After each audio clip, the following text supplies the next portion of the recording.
So here you are. You're getting ready to walk into a room. There's about 10 to 15 to 20 people, you pick, sitting and waiting for you to come to talk to them about a issue, a product, or a service that you feel is very, very important. How do you get your message across?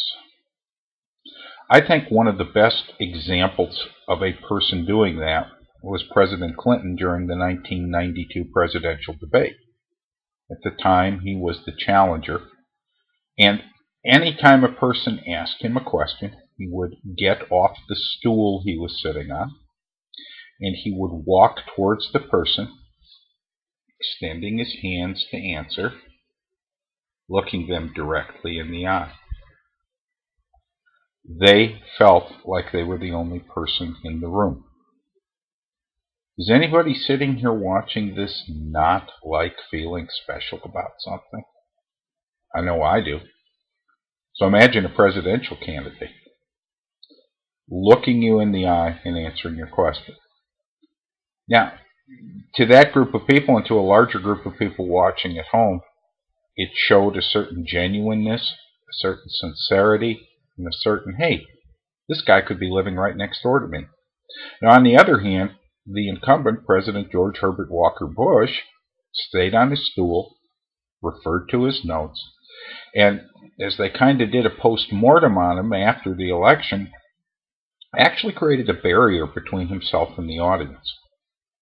So I think the first thing I'd like to share with you is be real. Walk into a group of people, you almost have to speak extemporaneously, but with a very rigid, firm outline in your head. Anytime you're starting to refer to notes other than if it's facts and figures, people have a tendency to think it's very cold and personal, and the reason you're there is that you're trying to sell them something. Now, you very well may be, but if you know anything about sales, the one thing you know is that the real successful salesman sells nothing. He gets people to buy. Now, who do you usually buy from, or who do you usually hold more credibility towards? Your neighbor who you've known for 20-some years, or some person who knocks on the door with a name tag around their neck that says, hello, my name's John and I'm selling fill in the blank? Well, it's somebody you know, somebody you trust.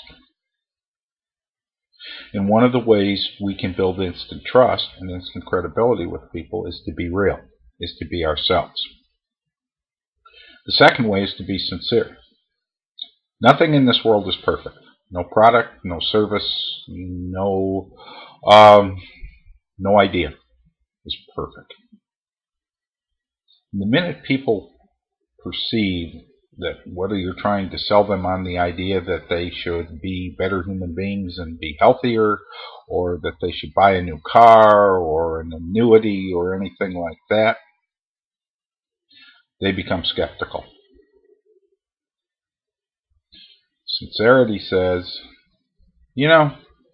this is the best product out there. By any means, it's not perfect, but it's the best thing going. Okay? Be relaxed in yourself. Be sincere.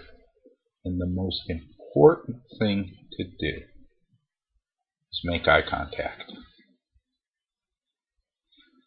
There's this theory you learned in Speech 101A that if you really get nervous, look over the shoulders of your audience and you can get through the speech.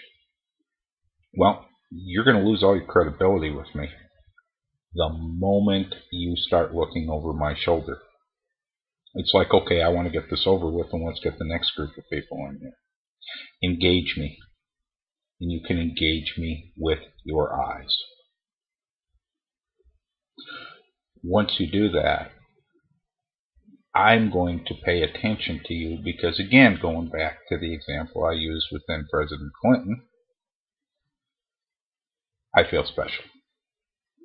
I feel as if I'm part of what's going on here. Now, a couple other just things that I do. If I know I've got a small group of people coming in, I'll greet them at the door, shake their hand. So by the time they're sitting down, they know who I am. When we get ready to leave, I will make sure that as I close and finish, I will try to work my way to the door. And again, thank everybody for coming.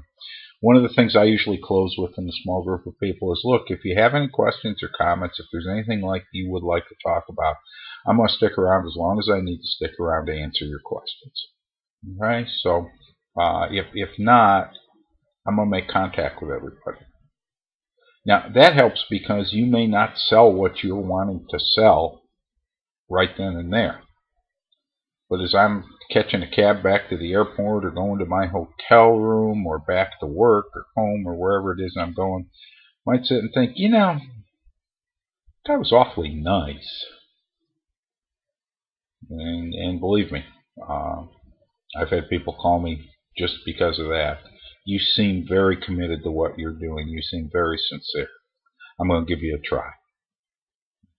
Now, the underlying fact here is that you are sincere and that you do believe in what you're doing, because people will be able to tell that, plain and simple. I think addressing a small group of people and trying to get an idea or a concept across to a small group of people is much easier than a large group of people, because if you have enough time, if for example, when I do a seminar, I will get to know something about you. And in getting to know something about you, I will get a little idea about how you think. And so that as I'm formulating what I want to get across to you, I'm going to bear in mind that Joe sitting over here thinks differently than Ann sitting over here. Homework. You can't underscore the value of homework, and I never do. Who's coming? Why are they here? Who do they represent? Where are they on the food chain?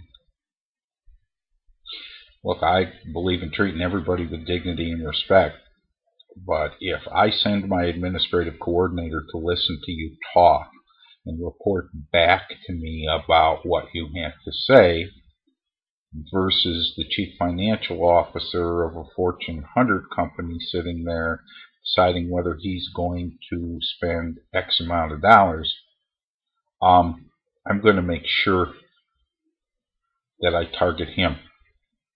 I want John's admin to go back with a warm fuzzy and a lot of information, but I've got a decision maker sitting right in front of me. Finally, remember, the only thing you have to sell is yourself. You may have the greatest product, service, or idea in the world, but if you don't sell yourself, nobody's buying. Hope this helped you. If you want more information, find me on the internet. I'll be more than glad to give it to you. Have a great day.